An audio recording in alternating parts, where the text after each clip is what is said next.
Handa na ba you? Handa na mi. Ano? Handa na ni? Handa na mi. BBM or Pacman? Epal o bida-bida na miyembro ng gabinete? Kung may susuportahan o i-endorso man si Pangulong Duterte sa pagkapangulo, anong letra kaya ang meron sa kanyang pangalan? Oh. Cellphone. Face mask. Alcohol. May one and only. Yan! Ang aking mga kaibigan ngayon, mga millennial. Maraming mga nega, gusto ko ipa-deport sa ibang planeta. Day after day, I must face a world of strangers. Ang bandila ng Pilipinas sabay-sabay taas. It will take a strong man. Alright!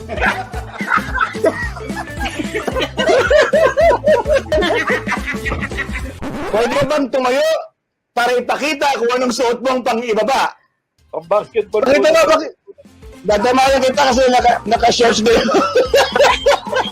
I was expecting harder questions like love life. Oh, Ina and Michael, ito pinakakatakutan ko na programa niya.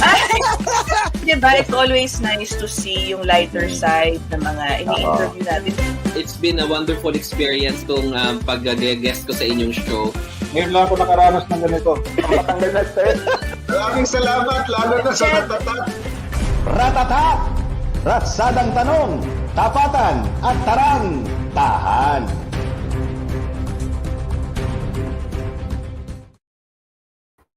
Good morning! Alam mo, grabe, I can't believe patapos na naman ng isang buwan. Diyos Oo, me. ang Mayo. Yan. It's May 30 na, 2022. Oras na naman po para makapagkwentuhan at kulitan kasama ang mga taong nasa sentro ng balita ngayon. Dito lamang po yan sa Politiskoop. Ako si Ina Andolong. Michael Fajatin po, ingat-ingat. Bukod sa COVID, meron na pong monkeypox. Mga unggoy-unggoy dyan. Ha? Ako kailangan ko magbasa-basa tungkol sa monkeypox. Bibigyan kita ng konti. Okay? Very, very, very brief para sa inyong mga nakikinig. Ang monkeypox po, kapamilya pala siya ng smallpox o chickenpox. Parang ganon. So, 40 years na po tayo nung huling nabakunahan, mga parang dekada, kopong-kopong. Ang sabi po ng DOH, ni epidemiologist Dr. Tayag, ay hindi na po epektibo itong bakuna sa inyo sa bulutong tubig. Yan. Pero, dahil kapamilya nga siya, meron naman pong bakuna ngayon. Pero it is a combination of a chickenpox sa monkeypox. J-Sen something ang tawag parang something na ganun. So, kailangan bakunahan, especially ating mga frontliners, at kayo din po, kung sakasakaling nararamdaman nyo o meron kayong malapit na mga, kumbaga, exposed sa ganito pong klaseng sakit. Sa Canada, Ina, 28 na kayo dyan. Mas alam mo pa sa akin. Sabi ko nga sa'yo, hindi pa ako masyado talaga nakakabasa about it. Admittedly. But I will. For sure. So, ingat-ingat po tayo, okay? Ngayon, balik po sa usapang politika. Tuloy pa rin ang pagpupuno ng gabinete ni President-elect Marcos. Kabilang sa mga bagong pangalan sa listahan, Bangko Central Governor Ben Jokno na inaalok mamuno ng Department of Finance, San Miguel Corporation Tollways President Manuel Bonoan na inaalok maging susunod na Public Works Secretary, at Davao del Norte Congressman Anton Lagdameo bilang Special Assistant to the President. Yan. At ang panauhin natin ngayon, bukod sa tatalungin natin kung ano ang kanyang love life, ay hindi pala, sorry. Inalok din siya sa pwesto, pero hindi pa niya ito tinatanggap. Tinanong daw siya kung anong posisyon ang kanyang gusto sa administrasyon ni President-elect Bongbong Marcos, pero wala pa siyang sinasabi. Pero baka mag-announce na. No, actually, may inalok, pero tinanggihan na niya, I believe. Tapos tinatanong kung ano ang gusto yata niya. Anyway, we'll clarify. Linawin natin yan. Oo, sige. Kakausapin muli natin siya. Welcome back to Politiskoop, political analyst and retired Professor Clarita Carlos. Good morning, ma'am. My favorite professor. Yan. Hi, good morning sa inyong dalawa, Ina and Michael. Yan. Good morning, ma'am. Tama, si ma'am tumanggi na, di ba? Can you just clarify, ma'am? A position, ay, naku, naputol. Ayan, a position was offered, but you declined it. And now they are, I think, waiting for you to say what position you would like. Tama po ba yun, ma'am? Yeah, basically accurate because that was 3 weeks ago and wag na nating banggitin kung ano yung position na yon. But it was an agency which I had long wanted to be abolished. So, Kaya, so tuldukan na natin doon para walang controversy.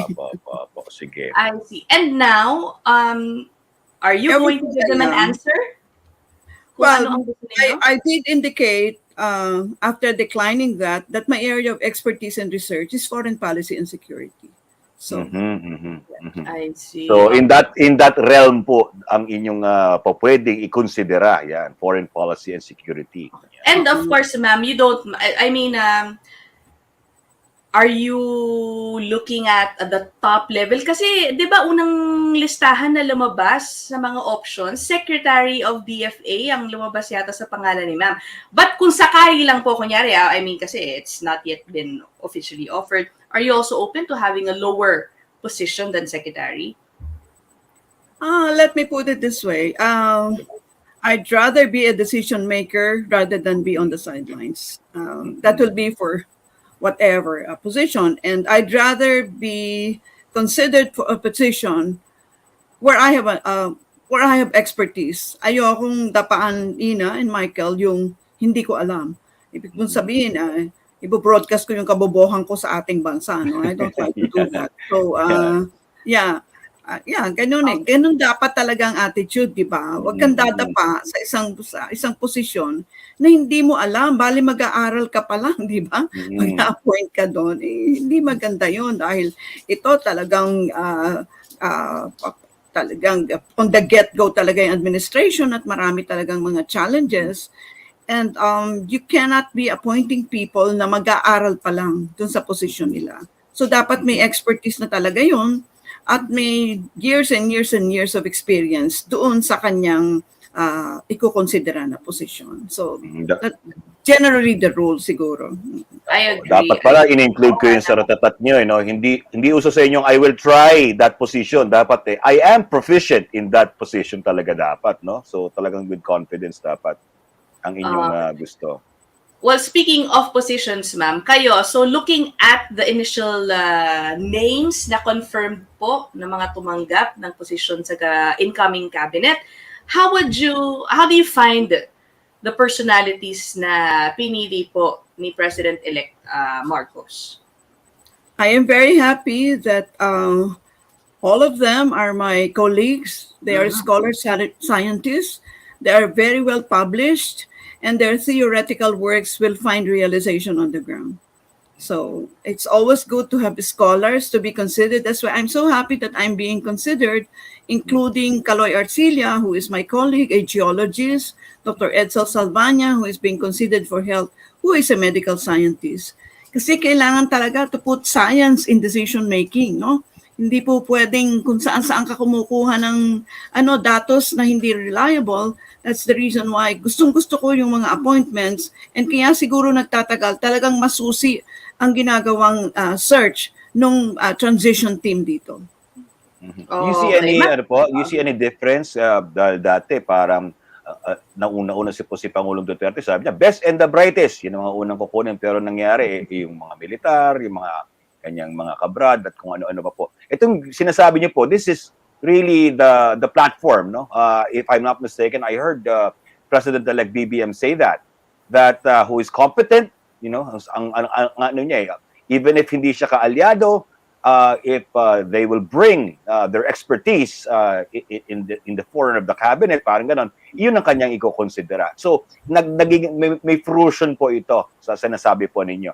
Is that a good thing? Is that a good sign on the onset, ma'am, that ito pong kanyang administrasyon ay getting really experts at ito po ba crucial in this time of our pandemic and so many issues?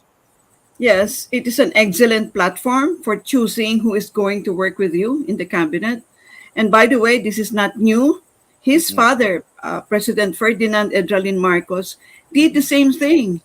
When he became president in 1965, he did a deep search.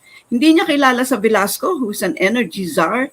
Hindi niya kilala si Rafael Salas. Hindi niya kilala si Jerry Sicat. All of them are from the UP.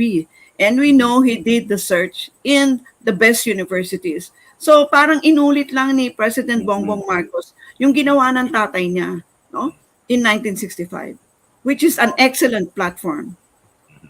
I see. Okay, ma'am, what can you say or ano po ang comment ninyo sa sinasabi po ni Senator Amy Marcos, well, incoming presidential sister Amy Marcos, that dapat daw po magkaroon din ng mga tinatawag niyang pink lawans na i-appoint. Not necessarily cabinet naman po, wala naman pong sinabi, but she is suggesting na dapat daw po may mga pink lawan na i-appoint. Or from the other camp. That would be a good move or not? Well, since the theme of this newly proclaimed leaders natin is unity, so let us not pay attention to political colors. In fact, let's even stop using those terms, no? Because it divides. So let's not even use those terms. Like Ina, if you're being considered, you're neither red, white, nor blue. You're just Ina, and you have this expertise. 1, 2, 3, 4, 5. So siguro let's just stop using political colors to ID a person. Oh, okay. Ma'am, I don't know. Were you may follow-up ka ba doon, Michael, before I ask my question? I don't know. Kasi si ma'am, baka consultant ba kayo ng transition team, hindi po ba? And is there a general theme? Ano ba specifically ang instructions po ni BBM sa transition team, if you know of any, about yung pag-vet na mga posibleng members of the cabinet? Ina, I'm really outside the loop. Wala nga akong kilala dyan. No? Kanya nagtaka ko dun sa listahan na naglabas dahil apparently yung nilagay yung pangalan ko sa Secretary of Foreign Affairs, siguro kilala ako. No? But kasi, if you've been teaching for 56 years and you've been doing foreign policy work, somehow merong nakakakilala sa iyo, no? So I wouldn't know. No, I'm not in the loop. I don't know. Baka estudyante niyo pa yung sinasabi niyo, ma'am. Ako ang question ko, ma'am, give us some insights into the talks. Sabi niyo wala kayong kilala, pero you were invited or you were consulted regarding what positions you would like to take, no? Ito pong pag-consult po sa inyo, was it based on your pure academic excellence performance, o ito po ay parang may konsiderasyon din sa itong posisyon pong ito ay wala po silang gaanong makonsidera pa, at actually ang tanong ko, ma'am, ito if it's not the top secretary position, are you also asked for lateral positions? Kunyari baka may kilala din kay ma'am na ganito for this position, we'd like to hear from you or your suggestions kung sino po ito mga ito, kasi kayo po yung nasa realm. No, as I said, I'm not in the loop, so I have not been consulted in regard to lower than the secretaryship position for other people. And I don't think I would like to give names. Let them do the search, unencumbered by any external force. And madali namang mag-search ngayon hingin mo yung curriculum vitae, tapos i-cross-validate mo kung sino man, University of the Philippines, sa National Defense, etc. Andun naman yun no? Andun lahat yun. Ang importante ay, meron kang, I'm sure they have many people there who are doing the deep search, the cross-validation of the claims of many of those who want positions. Kasi 9,000 positions to be filled up. Ang dami. From the cabinet bench, hanggang sa directorship. Napakarami-rami talaga niyan. And I'm sure they are drowning and overwhelmed by CVs and mga recommendation and so. Okay. Well, si ma'am naman po, it's clear, she said that her area of expertise nga is international relations. I want to get your thoughts dito po sa kinatuwa naman ni retired Justice Antonio Carpio, ang policy statement daw po ni BBM regarding the territorial dispute in the South China Sea. He said he will use the arbitral ruling to assert our territorial rights in the West Philippine Sea. How do you since kunyari, kung kayo po ang tatanungin rather, how should he use the arbitral ruling to assert? What is the best way for him to assert the arbitral ruling? Well, the arbitral ruling is there already. It's part of international law, whether China accepts it or not, or whether she wants to participate or not. What is good about the declaration of President Bongbong Marcos recently is he wants to enhance the relationship with China, and that is a good sign. Enhance means increasing the level and scope of relationship with China. And I think sometime in the past, I heard him say that we will have constructive and critical engagement with this country. I think that's the way to go. That is the trajectory that is most desired. Ma'am, do you think it's this sort of the same policy taken by President Duterte, that you continue to engage China yet and treat the territorial dispute separately? Ganun po ba? Ano po palagay niyo ang pagkakaiba o pagkakapareho ng kanilang gagawin? Well, basically the same yung in broad strokes, no? Yun lang sa nitty-gritty ang siguro magkakaiba, because President Bongbong Marcos would have his own idea of how in fact to flesh out the enhanced relationship that he has just declared parang a week ago, no? Sa pagkatanda ko. And I think what will happen is that he will deal with every country for that matter, Russia, US, India, with the same critical and constructive engagement that we are dealing with China. Hindi naman special yung China. But I think Bongbong Marcos will not make a choice between China and the US. He knows that because he has articulated in many instances that we still have the Mutual Defense Treaty, which admittedly will have to be reviewed kasi 1951 pa yan eh. And the geopolitical environment has radically changed. And I'm 100% agreeing with that position. Okay. And ma'am, since nabanggit niyo na rin po, last na sa akin ito, Michael, sorry. Yeah. Nabanggit niyo na rin po yung US. I'm just wondering, will the pending case he is facing in the US affect in any way the incoming administration's relationship with the US? Is it ano po ba yun? Yeah, I hope not. I don't know kasi the nitty-gritty, the details of that, that particular case, no? And some are even saying that he could not go to the US because he would be arrested and something like that. Siguro, para hindi na ako mag-add sa confusion, you as a lawyer in regard to that, but I don't think I can make a comment on something I know little about. Yeah. But he's now the chief of state. He's the head of government and the chief of state, and I think there are immunities attached to his position. No? Kung by invitation po yan ng head of state doon, talagang syempre may kaakibat po yan na paggalang at immunity din po, no? Yeah, and Biden has already extended a warm welcome to our new leadership, and so did many other leaders, Xi Jinping, Europe, etc. Ma'am, ang questions ko sa inyo would not really touch on the position pending, but on your expertise, ma'am, no? Ito pong nangyayari ngayon. Give us an insight po. Kasi last week, there was US, there was Japan, China, and many other foreign dignitaries. Ngayon pong umaga ata, meron ding UK, European Union, India, and so many other countries, no? The Secretary of Department of Foreign Affairs is just an administrator.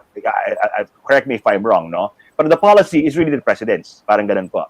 So, ibig sabihin po dito, ito pong nangyayaring ito na bumibisita na po kay President-elect BBM, itong mga representatives of the foreign heads of state.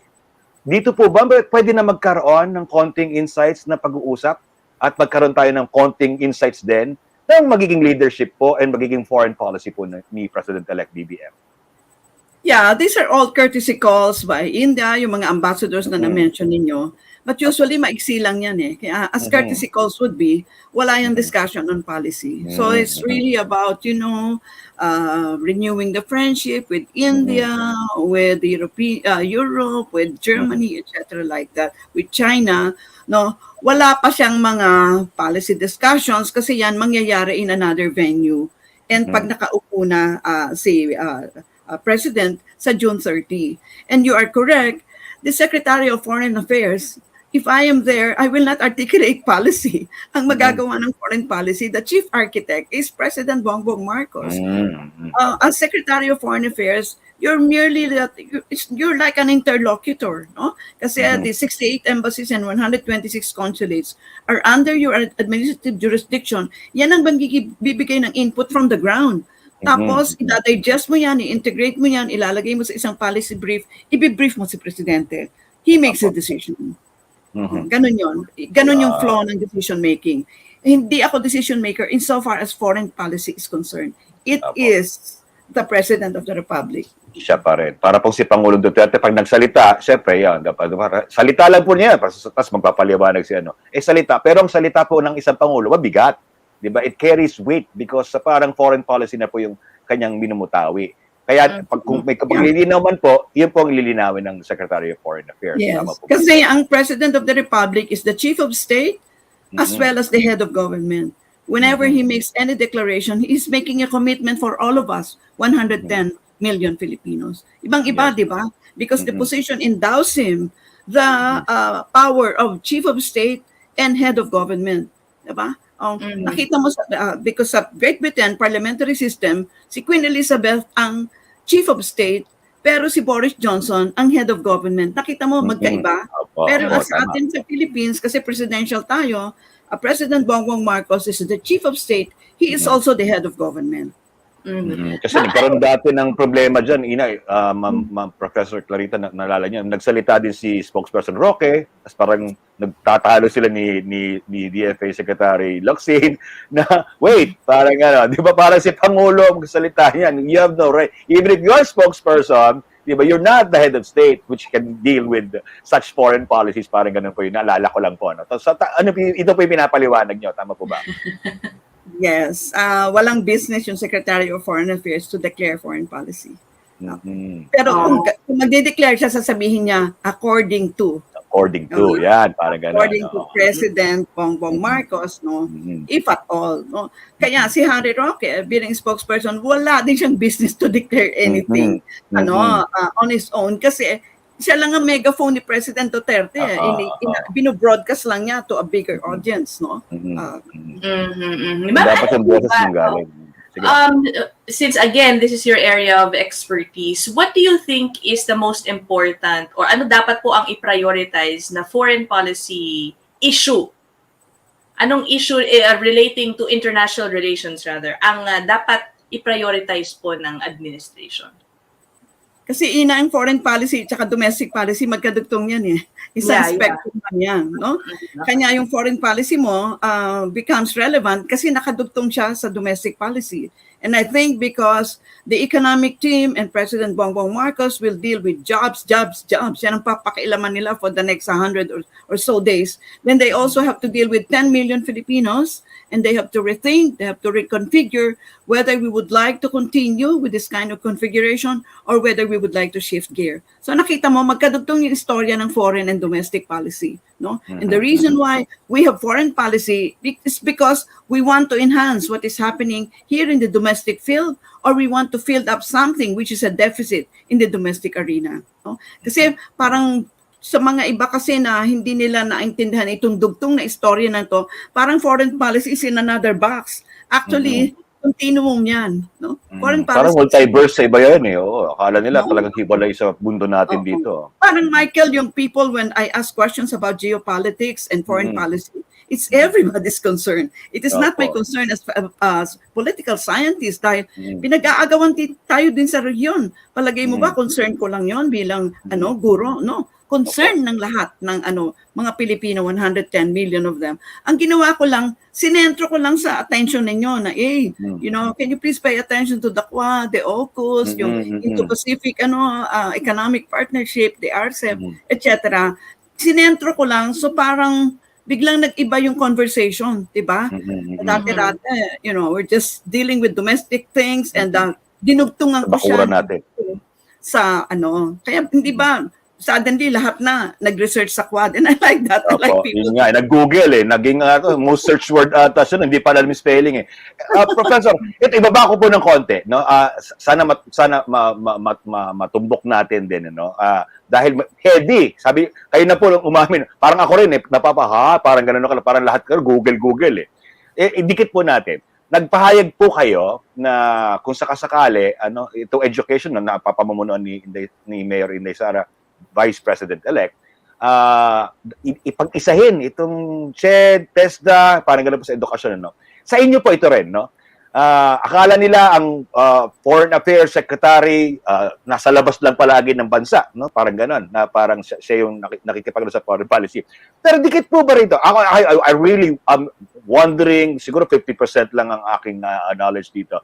Pero I'm wondering, di ba dikit din po ito, kunyari sa OFW concerns, dikit po ito sa ating mga overseas Filipino workers working, traveling, living abroad, because ito pong mga policies na ito na gagawin po ng Department of Foreign Affairs affects also, kunyari, our embassies, our relations with other countries.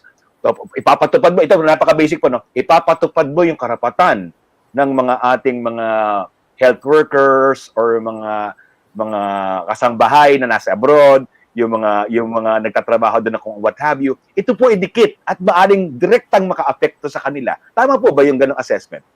Correct.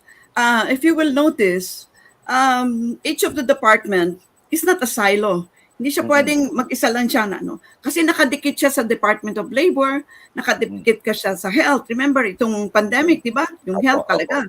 It became talagang international issue yan, crossing borders, etc. And yes, alam mo, dalawa yung paanong Department of Foreign Affairs, economic diplomacy and protection to our nationals. Any national, engineer, architect, worker, etc. Anything that will involve them, nandyan nakasawsaw ang Department of Foreign Affairs. No, pero dahil ito tungkol sa labor, bibit-bitin mo yung nasa doon. Bibit-bitin mo yung bagong created na Department of Migrant Workers, si Toots Oplet. Bibit-bitin mo, miski ano yung pwedeng relevant sa'yo. Halimbawa, a few years ago, nasa Turkey ako. I had a 3-week lecture series there, no? Nakita ko doon na ang Turkey pala parang gustong-gustuin na yung ating pineapple, mangga natin, at saka saging. So sabi ko sa ambassador natin, sabi ko, Ambassador Wing, bakit naman hindi tayo magtinda nito? It's another market. Alam mo, sad to say, hindi ko na matandaan kung kailan ako nandun sa Turkey.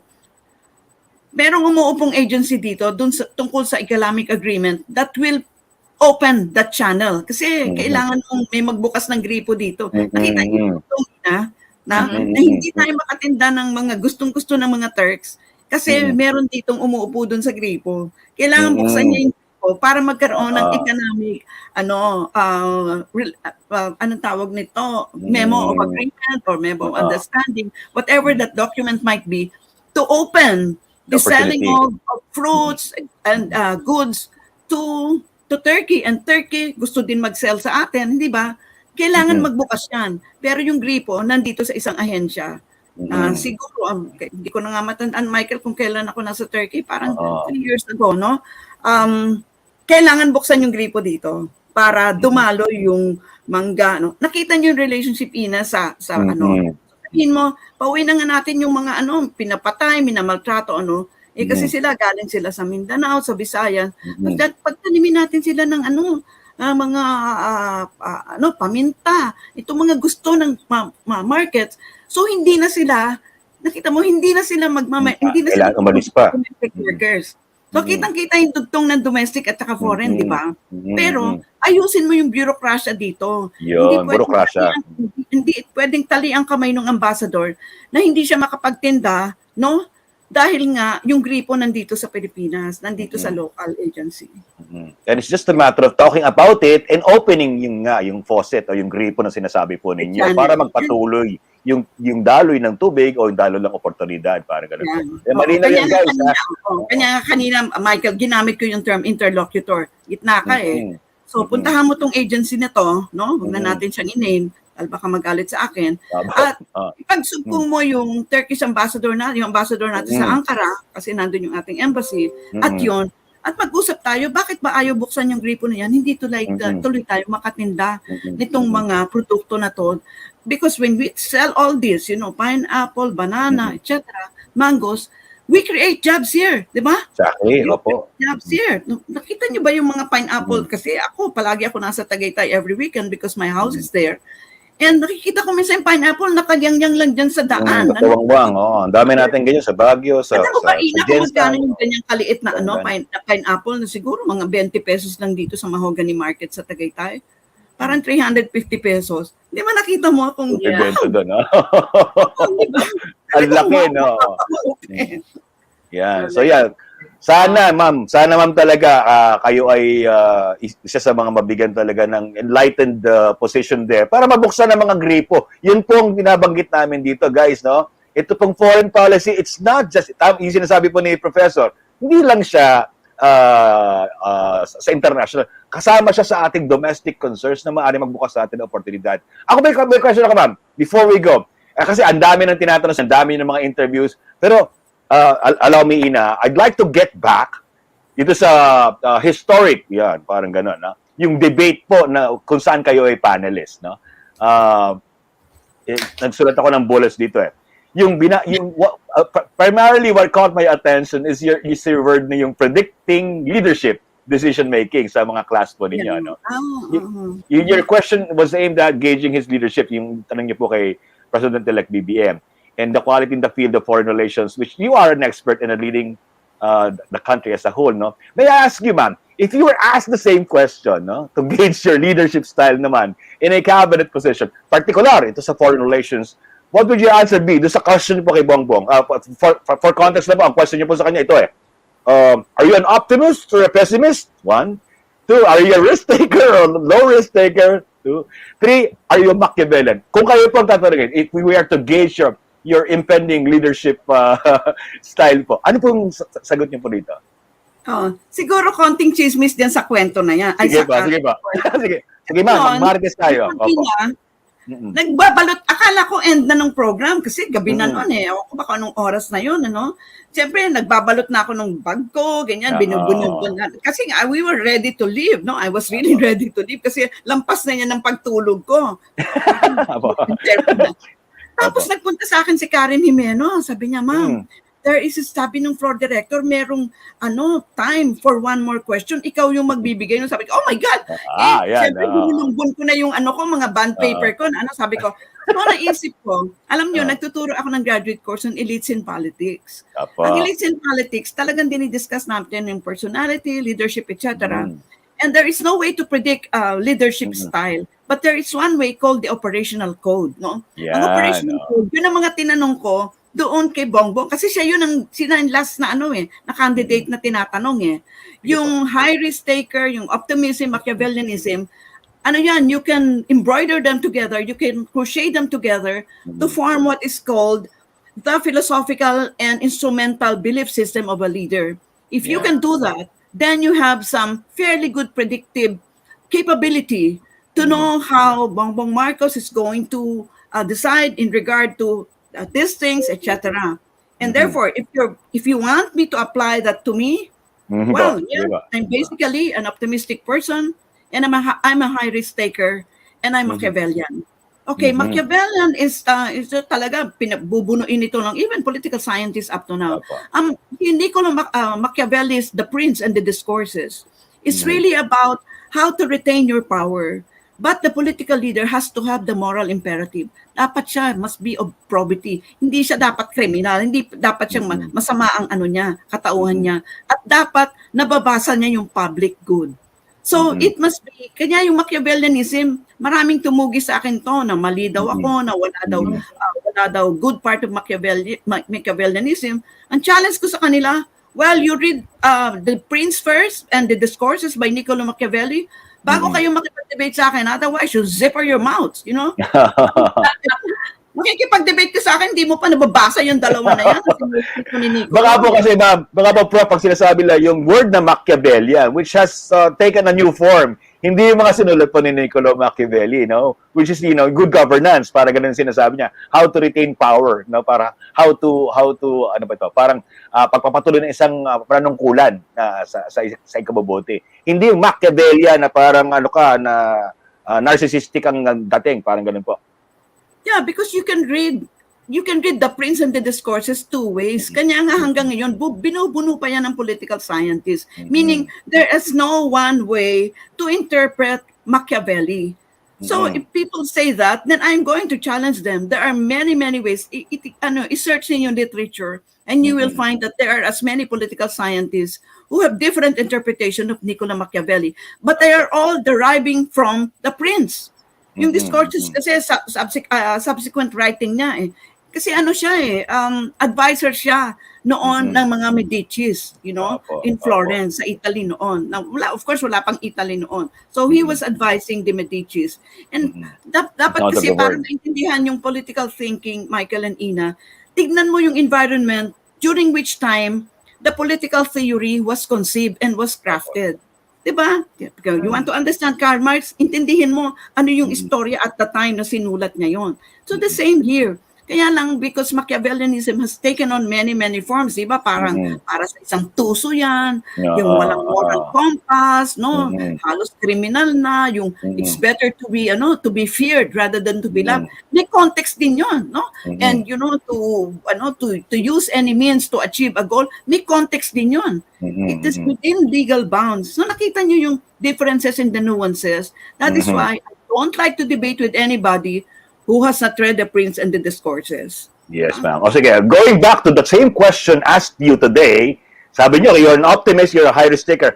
Ma'am, explain yung high risk taker. How are you a high risk taker? Yan. Para mag-gauge po natin ang ano. Michael, optimism and high risk taker, dalawa yan lalabas sa iyong scoring procedure. Makikita mo talaga yan. Any leader for that matter, any person for that matter. Hindi ka pwedeng optimist tapos low risk taker ka. Kanya ka high risk taker, an optimist, nababasa mo yung environment. Nakikita mo yung mga variables, nakikita mo yung mga black swans, nakikita mo yung known unknowns. That's why you say, I am going to take this risk. Pero kung ikaw ay tamad ka, hindi ka nagbabasa, hindi mo alam yung mga unintended consequences, etc., aatras ka, sabihin mo, hindi pwede, malo-lower yung risk-taking capability mo. High risk-taker means, alam ko yung terrain, nakikita ko yung environment, at nakikita ko yung mga lubak. Pero yung lubak, medyo mababaw. And therefore, I will take the risk. So, mataas yung probability of success sa inyong pag-gauge, parang gano'n ang nakita niyo. Exactly like that. The probability of success is higher than the probability of failure. Hindi ba? Hindi pa kayo napanganak noon, Ina at Michael, no? Yung Cuban Missile Crisis in 1962. At the time, wala na talagang information coming from Nikita Khrushchev of the USSR and John Kennedy of the United States of America. Doon lumutang ang kanilang personality. No? Ito ba mga high risk taker, etc. Ipagdating ko ba yung bomba? Parang gano'n. Kasi mga missile crisis. Doon lumutang yung kanilang innate intelligence. Kanya nga, dapat yung political leader must have something between his or her ears. Hindi naintindihan ng tao kung bakit ko ini-insist yun. Kasi in a crisis situation, Michael, Ina, hindi mo ako pwedeng bitbitin na consultant mo sa foreign policy kasi ikaw magdi-decide nun eh.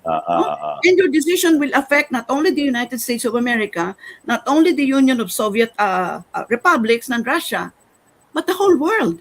Can you imagine muntik nag-nuclear war nun? Exactly. Na-avert lang. Yes. How important the insights and the knowledge of a political leader who is chief of state and head of government at the same time. Kasi yung doomsday clock, ma'am, naalala ko nga, parang nag 1 minute na lang nun, ano? Naalala nyo? Parang doomsday clock na parang ito na. Ang doomsday clock po, guys, ito yung parang katapusan na ng mundo. We are on the brink. Yan. Mga paboritong salita ni Sal Panelo. We are on the precipice of destruction. Parang ganun. That's the reason why, Michael, I like what is, because I don't know Bongbong Marcos. It's Bongbong Marcos, and I have not read any of his biography or autobiographies if there are. Because I can already see, siyempre kina-content analyze ko, araw-araw kung nababasa ko sa kanya, yung nadidinig ko, nag-press conference siya. He is a very prudent person. Makikita mo pag nagtanong ka sa kanya, hindi siya agad sasagot na pag-iisipan niya, tapos i-consider muna niya, saka siya sumagot. When I asked him about his spheres of influence, he challenged me there, no? And I like that. I like that he challenged me, no? And he laid out his argument, bakit sa palagay niya wala na yung sphere of influence where Russia, India and China are creating their own areas of responsibility. I like that. Which means this is a thinking president, no? And a very prudent one at that. Hindi yung burara sa pag-isip. Burada, ano ba to? Very prudent. Very prudent. Ako, last na lang, ma'am. Sorry. Meron kayong standing invitation kay BBM yung sa last part ninyo. If I'm not mistaken, the word you used was operational construct ba yun? Parang operational code of construct ba? Tama ba ako, ma'am? Nasabi nyo, can I invite you to a class? Parang, yes, ma'am, gano'n siya. In a nutshell, if it can be put in a nutshell, no? How can this help the president? At ano po ba itong operational code of construct na ito na dapat natin malaman? Well, the operational code is a framework is a scoring procedure, no?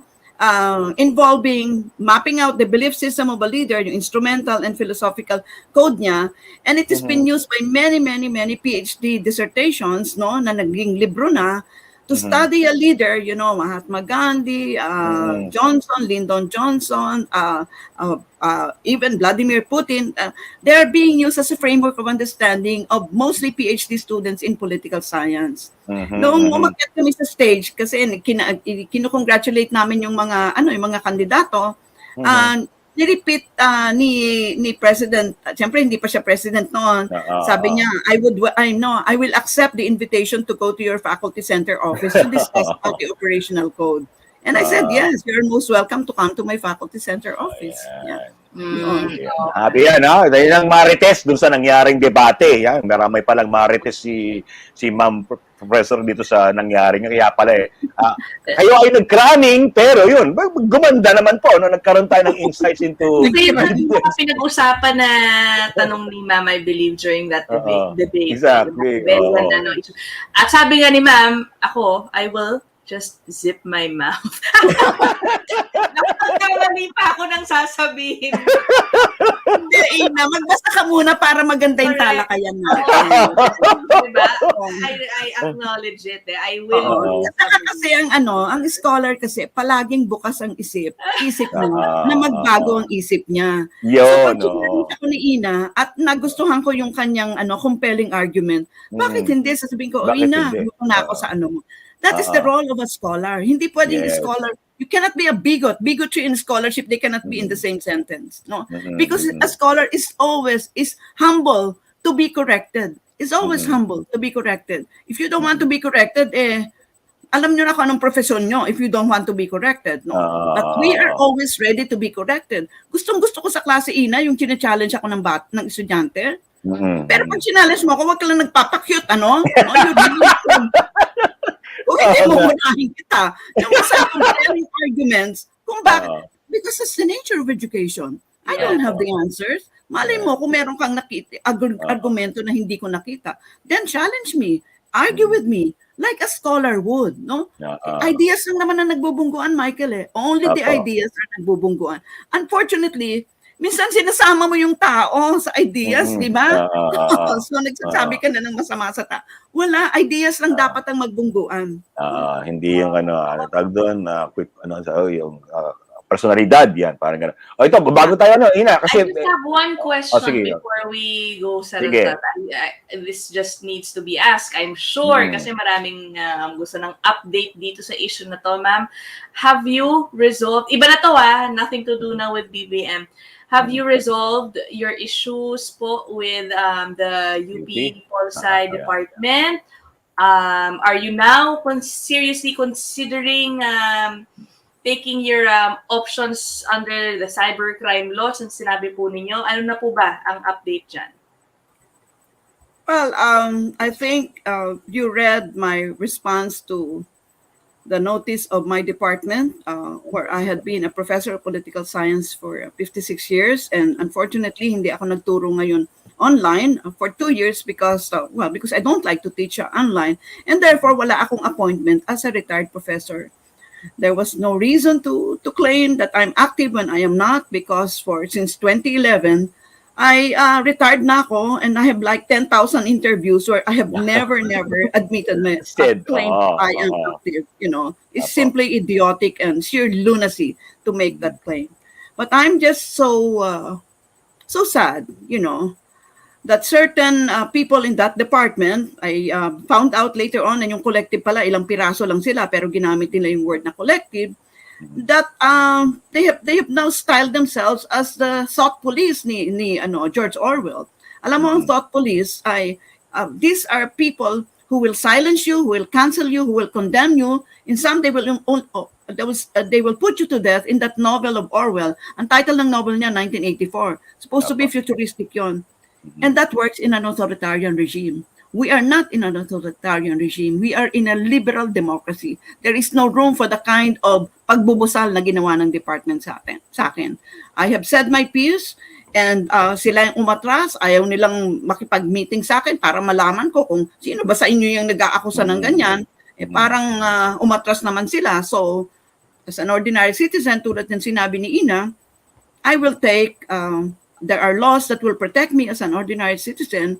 There are cyber libel laws. Yeah. Sige. So you are preparing na. Ma'am, you are preparing, you're decided already to take action against them? Tama I have taken action. It's in process. Oh, okay. Yan, it's in process. Pero Sige. sa akin, Ina, kasi, I mean, I'm old, I want to have a quiet life. I don't need this, I don't need this noise in my life. Especially, I'm the sunset of my life. That's the reason why I want to serve this administration. For as long as I'm active, my brain is active, I can still, articulate the things that I would like to articulate. I will serve this administration if offered the position that we have been talking about. Yeah. But yes, this really broke my heart, Ina. I'm sure you know that. I have articulated that in my previous interviews with other networks. But yes, I want to keep quiet already, and ayoko kayang pumangit, Ako pupangit. Hindi, I mean, it's a metaphor na. Apa. I'm sure alam nyo pag may dinadala kayo sa dibdib nyo, di ba? Ang bigat ng mo. Hindi. Bago nga ako na-idlip kanina, ay nagsasayaw pa ako sa Elvis Presley kasi gustong-gusto ko talaga yung buki, Yung mga aso ko parang tinitingnan ako, akala nababaliw na ako. Kaya pinakamaganda yan, mga aso talagang companion nyo dahil pure love lang yan. Pure love, ma'am. Wala silang judgment. Unadulterated love. Well, yes, exactly. Sige. Ayoko namang urot pa, kasi ang latest na sinabi dun sa mga nagwo-walk out, ay ayaw nyo bumalik sa klase, malay nyo, si Sara naman na maging pangulo sa susunod, 12 taon kayong nasa kalye. Parang ganun po yung mangyayari, So, Michael, meron naman silang karapatan na magtakbo sa kalye at mag-rally. Kasi siyempre, nung nandito ako sa UP in the 60s, siyempre nagtakbo-takbo din ako sa kalye against US military bases. But there is a time, Ina, na magmemelo ka. And then you will realize, mas maganda palang magsilbi sa bansa bilang guro. Kita mo yun? It's a stage in your life. Hindi ka pwedeng palagi na lang nagtatakbo sa kalye. So, there must be a time na each of us, hindi ba yun ang hinihingi ni Bongbong Marcos? Lahat tayong magsagwan towards a better Philippines. May mga, hindi naman sinasabing bawal ka magtakbo sa kalye. Pero, kung ayaw mo pumasok, ay, naku, ang daming university rules. Alam mong university rules, 3 beses ka lang mag-absent sa klase ko. Out ka na, Michael. Hindi mo na kailangan mag-drop. Talagang ida-drop na kita. Kasi may automaticity yung rules 9 contact hours. Kasi 1 session is 3 hours, di ba, Ina? So, ibig sabihin, na-miss mo yung 3 hours. Ang dami mong na-miss, 9 contact hours. Wala ka na. Pagbalik mo, hindi mo na alam ang pinapag-usapan namin. I will drop you automatically. There are rules of the university na ako ma'am, yan lang ang aking regret sa buhay ko ngayon. Ako'y kalahating siglo na. Yan lang ang regret ko. Hindi ako napasok sa isang eskwelahan kung saan kayo po ang profesor. Sana. Yan ang aking regret lang. Kasi gusto ko po yung mga terror kasi doon ka natututo Di ba? Ang baligtad Iba kasi naghahanap na, teacher's pet. Ako gusto ko po ma'am yung ganyan. Talagang pinag-iisip ka. Kasi yun naman po talaga ang ng edukasyon, Hindi magme-memorize ka lang ng itong table, mga gano'n. Dapat naintindihan mo, At you're able to, throw and get the hits din. Yung sinasabi niyo po kanina, diskusyon. Parang kayo protest lang. Alam mo, yung terror, parang maling label yun. I don't terrorize students, Although, siyempre, kasi I started teaching, Ina, when I was 20, so halos pareho kami ng age ng estudyante ko, So talagang napakahirap talaga, It's a real challenge to, some of them, siyempre, older than me pa, Yung mga lampas na sa, maximum residence rules. But yes, ang sinasabi nilang terror yung mahigpit sa klase, di ba? Pag alas 7 ng umaga ang klase, Alas 7 ng umaga, hindi 7:05, Michael. Yeah, no. Nagsasalita na ako, Ina. Ikaw pa kending-kending ka, pumapasok ka pa sa pinto. So sisigawan kita, Ina, umupo ka agad, no, late ka na nga, kending-kending ka pumasok. Yung mga ganon. Kanya yung dito, yung mga kwan ka dito, wag ka pumasok lang kay Carlos kasi nang iinsulto yan. Hindi naman, yung parang, let's just have, let us agree on the rules, no? The rules is, pag sinabi mong alas 7 ng umagang klase, pumasok ka ng alas 7. Diba? Yun ang usapan, hindi naman 7:05, hindi 7:15. Oh. Totoo po yun, ma'am. Kasi, Ina, kanina, bago tayo pumasok, sabi sa inyo, ako yung pinakaunang pumasok po dito sa ating programa. Minsan lang yan mauna sa atin. Natatakot ako, professor, baka pagalitan ako, pag-late ako eh. Hindi, so sorry talaga. I really apologize. Napasigaw nga ako. Oh my God! Tumatawag sa telephone. Yeah, I really apologies talaga. Mia culpa. Yeah, okay, ma'am. It's okay. It's quite all right. Yeah, we have the fun discussing with you.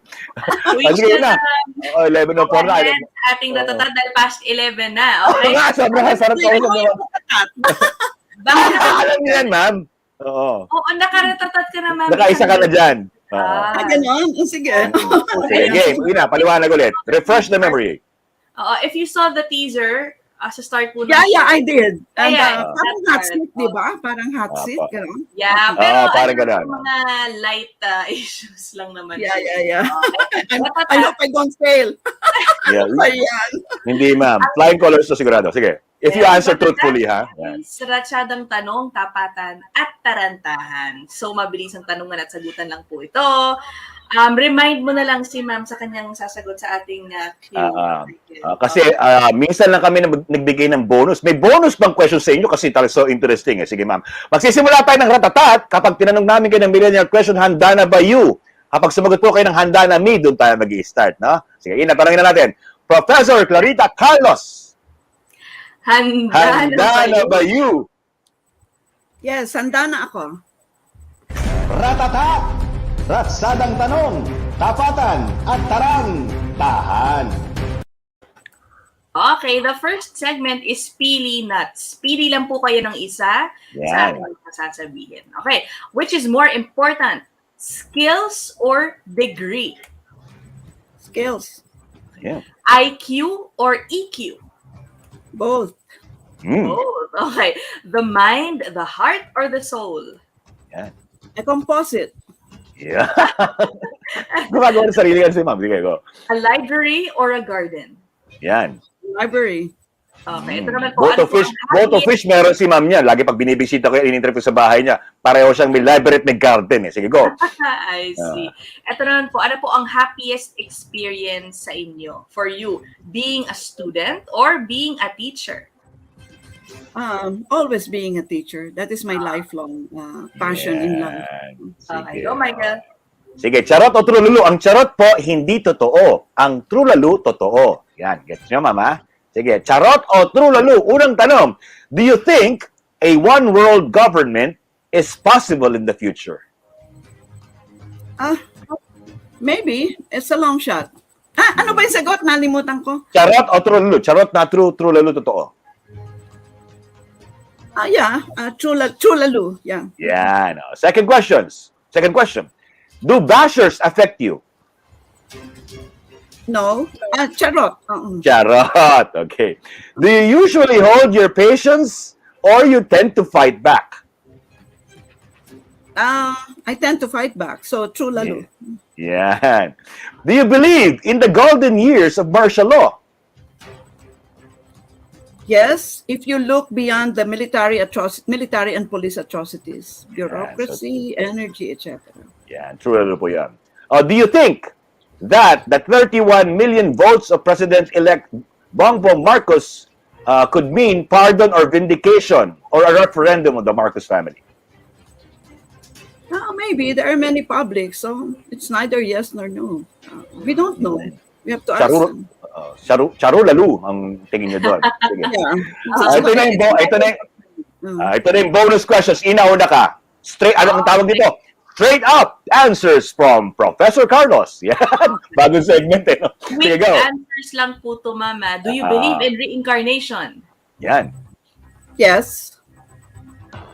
If reincarnated, not in human form, what animal best suits you and why? Yan. An eagle. Why? Why? An eagle. Why po?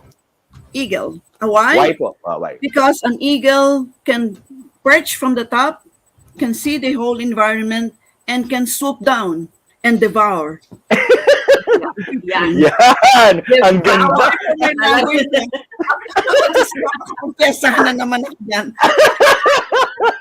Okay, go. Sabi ko kasi off the cuff yan talaga yung nasa isip ko. So, Pero perfect description ha. Sige, ako naman ma'am. Famous people ha, think of one. Who do you think, famous people, who do you think you once were in your past life? Yan, sige. Close. Maybe Richard Feynman, the theoretical physicist. He's my favorite. Wow! O, sige.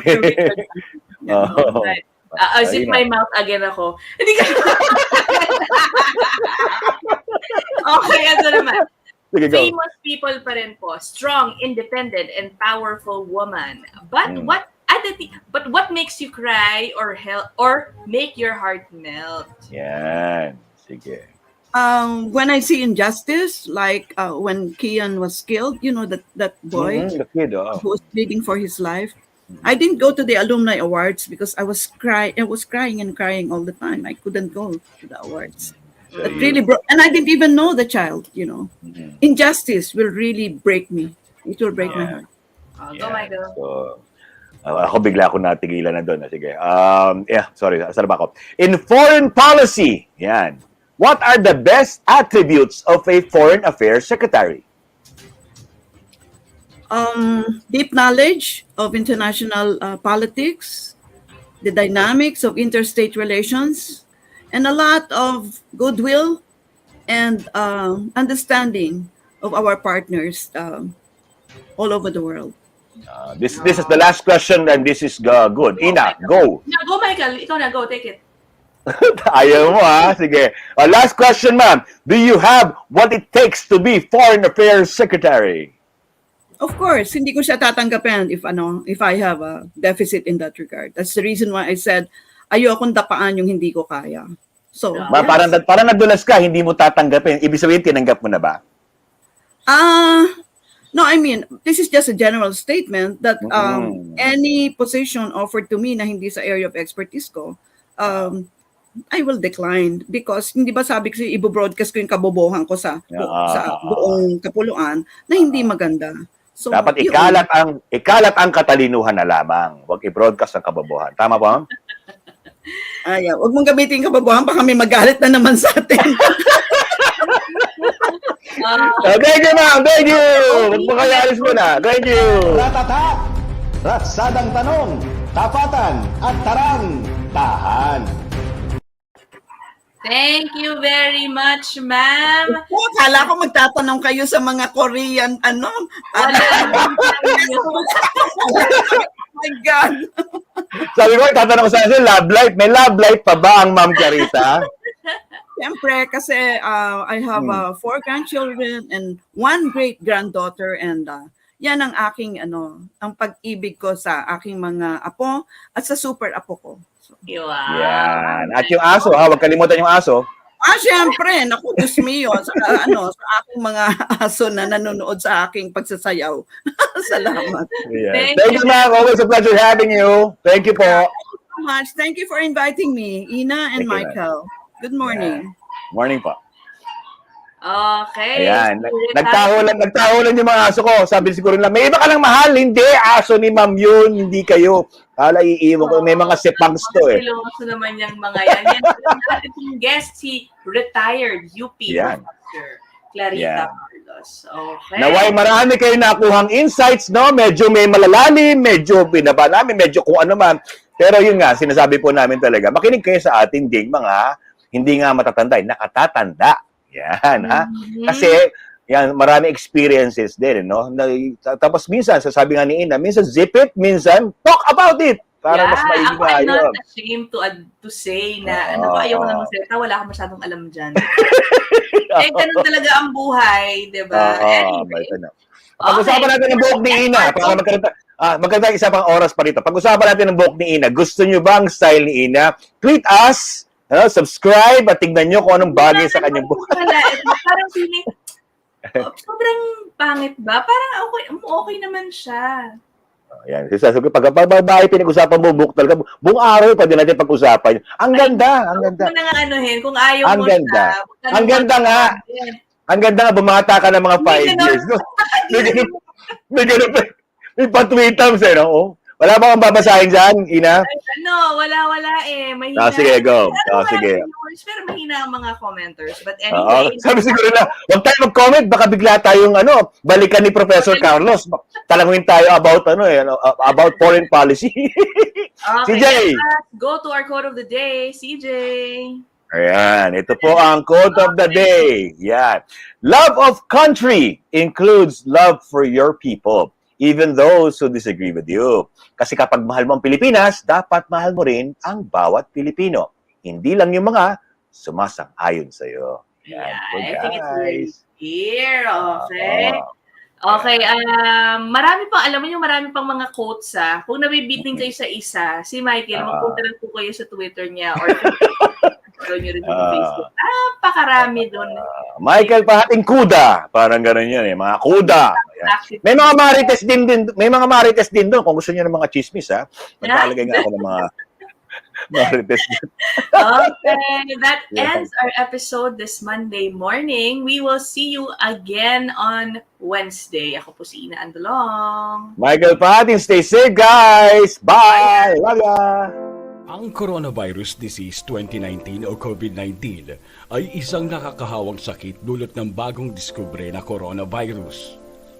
Ang virus na ito ay karaniwang natatagpuan sa mga hayop at hindi pa nakita sa mga tao noon. Base sa World Health Organization, ang karaniwang sintomas na dulot ng COVID-19 ay lagnat, pagkapagod at dry cough. Ilan sa mga pasyente ay nakaranas ng sipon at baradong ilong, sore throat, at diarrhea. Samantala, isa lamang sa 6 na pasyente ang nagkakaroon ng hirap sa paghinga at nagiging malubha ang kalagayan. Meron lamang mga individual na tinatawag na asymptomatic o mga nagpositibo sa COVID-19 ngunit hindi nagkaroon ng simptomas at hindi nakaramdam ng anumang sakit. Habang patuloy pa rin dinidevelop at sinusuri sa pamamagitan ng mga clinical trial ang bakuna at mga piling gamot laban sa COVID-19, maaari mo pa rin pigilan ang paglaganap nito. Paalala ng mga eksperto, kung wala namang gagawin sa labas, manatili lamang sa bahay. Obserbahan ang physical distancing. Siguraduhin na napapanatili mo ang 1 metro o higit pa na layo sa ibang tao. Maghugas ng kamay. Iwasang hawakan ang iyong mata, ilong at bibig. Magsuot ng face mask. Ugaliin ding takloban ang iyong ilong at bibig kung uubo at babahing. Kapag nakaramdam naman ng lagnat, ubo at hirap sa paghinga, magpatingin na sa doktor. Tandaan, walang problema na hindi nalalagpasan. Makinig at sumunod sa mga payo ng mga eksperto